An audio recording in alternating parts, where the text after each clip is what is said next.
off. Let's see how to scan QR code on iPad 10th generation. In the first step, tap on Settings.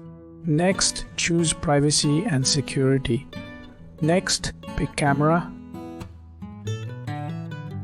In the next step, turn on Scan QR codes.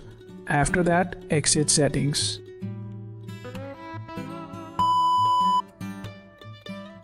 In the next step, launch Camera app. Later, aim the camera at the QR code. In the next step, wait until the notification pops up. Now, press on the notification. In the next step, follow the displayed link or action, then finish the necessary steps. You are good to go.